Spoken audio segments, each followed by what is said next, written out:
ஒரு வார கால பயணமாக ஜெர்மனி, இங்கிலாந்து ஆகிய நாடுகளுக்கு நான் இன்று என்னுடைய பயணத்தை மேற்கொள்ளுகிறேன்.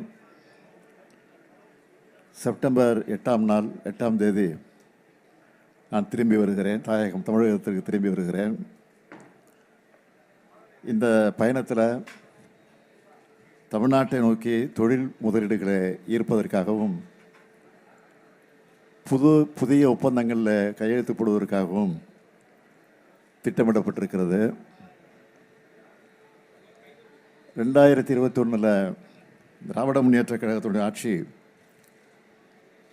பொறுப்பேற்றதற்கு பிறகு இதுவரை 10,62,752 10,62,752 கோடி ரூபாய்க்கான முதலீடுகளை ஈர்த்து 922 புரிந்துணர்வு ஒப்பந்தங்களை போட்டிருக்கிறோம். இதன் மூலமாக 32,81,032 பேருக்கு வேலை வாய்ப்புகள் உறுதி செய்யப்பட்டிருக்கு. இதில் பெரும்பாலான திட்டங்கள் நிறைவடையக்கூடிய நிலையில் இருந்து கொண்டிருக்கிறது.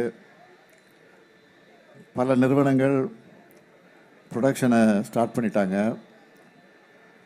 இந்த வளர்ச்சி வந்திருக்கான்னு கேட்கிறவங்களுக்கு ஒன்றிய அரசு வெளியிடுகிற புள்ளி விவரங்களே ப்ரூஃபாக இருக்குது. என்னுடைய ஒவ்வொரு வெளிநாட்டு பயணத்திலையும் தமிழ்நாடு அமைதி மாநிலமாக, திறமையான இளைஞர்களை இருக்கக்கூடிய மாநிலமாக, வாய்ப்புகளை உருவாக்குகிற மாநிலமாக நம்ம திராவிட மாடல் ஆட்சி உயர்ந்திருக்கிற காரணத்தினால தரவுகளோட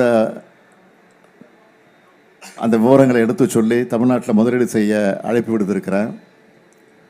இது வரைக்கும் ஐக்கிய அரபு அமீரகம், ஜப்பான், சிங்கப்பூர், ஸ்பெயின், அமெரிக்கா ஆகிய 5 நாடுகளுக்கு நான் பயணத்தை மேற்கொண்டு அமெரிக்க பயணத்தில் 19 புரிந்துணர்வு ஒப்பந்தங்கள், ஸ்பெயின் பயணத்தில் 3 புரிந்துணர்வு ஒப்பந்தங்கள், ஜப்பான் பயணத்தில் 7 புரிந்துணர்வு ஒப்பந்தங்கள், ஐக்கிய அரபு அமீரக பயணத்தில் 6 புரிந்துணர்வு ஒப்பந்தங்கள், சிங்கப்பூரில் ஒரு ஒப்பந்தம்னு 30,037 நபர்களுக்கு வேலைவாய்ப்புகளை உறுதி செய்யக்கூடிய 36 புரிந்துணர்வு ஒப்பந்தங்கள் மேற்கொள்ளப்பட்டு 18,498 கோடி ரூபாய்க்கான முதலீடுகளை தமிழ்நாட்டுக்கு வந்திருக்கு. இந்த 36 ஒப்பந்தங்களில் 23 திட்டங்கள் பல்வேறு செயல்பாட்டு நிலைகளில் இருக்கிறது. இதோட தொடர்ச்சியாகத்தான் ஜெர்மனி, இங்கிலாந்து ஆகிய நாடுகளுக்கு நான் புறப்பட்டு செல்கிறேன். அங்கே மேற்கொள்ளப்படக்கூடிய எம்ஓயுக்கள் பற்றி ப்ரெஸ் ரிலீஸை நான் தர சொல்லியிருக்கிறேன். உங்களுக்கு திரும்ப வர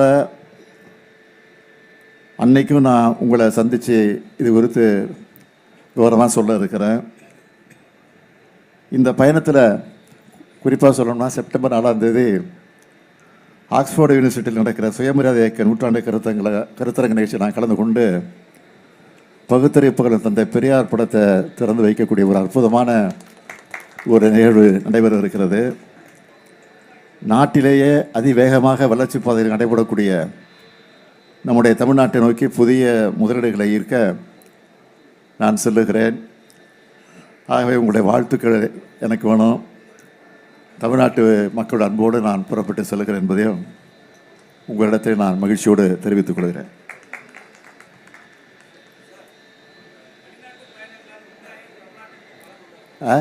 வெளிநாட்டு பயணங்களால் தமிழ்நாட்டிற்கு உண்மையாவே பலன் உண்டா என்ற விமர்சனங்கள் முன்வைக்கப்படுகல. என்ன விமர்சனம் சொல்றாங்க? இல்லை, அதிமுக பொறுத்தவரை தொடர்ந்து விமர்சனங்கள் முன் வச்சுக்கிட்டே இருக்காங்க வெளிநாட்டு பயணங்கள் தொடர்பாக.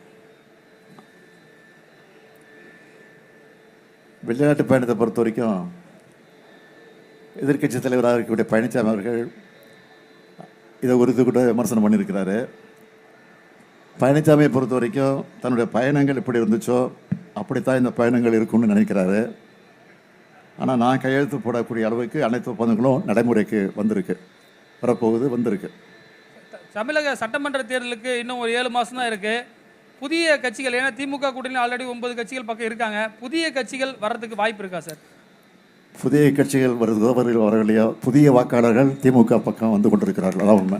சார், பீகார் கூட போயிட்டு வந்தீங்க அண்மையில். அந்த பீகாரில் எலெக்ஷன் கமிஷன் சில விஷயங்கள் பண்ணதாக அங்கே சொன்னீங்க. தமிழ்நாட்டில் அதே மாதிரி வாய்ப்பு இருக்கா சார்? அதே மாதிரி எலெக்ஷன் கமிஷனுடைய செயல்பாடுகள் இருக்குன்னு நினைக்கிறீங்களா நீங்கள்? யார் எப்படிப்பட்ட சதி செஞ்சாலும் அதை முறியடிக்கிற வல்லமை தமிழ்நாட்டுக்கு உண்டு. ஏன் பீகாரில் கூட தேர்தல் ஆணையம் நினச்சது நடக்காது. உண்மையாக நான் போயிட்டு வந்த அனுபவத்தில் சொல்கிறேன். ஏன்னா அங்கேயும் மக்களை எழுச்சி பெற வைக்க தேர்தல் ஆணையம் உதவி செஞ்சிருக்கின்றது தான் உண்மை. சி ஓட்டர்ஸ் கருத்து கணிப்பு குறித்து உங்கள் கருத்து என்ன சார்? சி ஓட்டர்ஸ் கருத்து கணிப்பு நடத்தியிருக்காங்க, அது குறித்து உங்கள் கருத்து என்ன? எந்த கருத்து கணிப்பு இருந்தாலும் எல்லா கருத்து கணிப்புகளையும் மிஞ்சி ஒரு அமோக வெற்றி தான் திமுக கூட்டணி பெறப்போகுது, அதில் எந்த சந்தேகமும் இல்லை.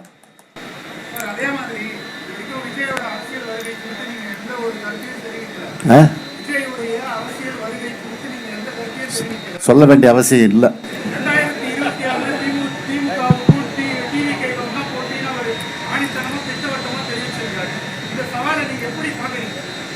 நான் அதிகம் பேச மாட்டேன், இதுக்கெல்லாம் பேச வேண்டிய அவசியம் இல்லை. பேச்சை குறித்து செயலில் நம்முடைய திறமையை காட்டணும், அவ்வளோதான் என்னுடைய கருத்து.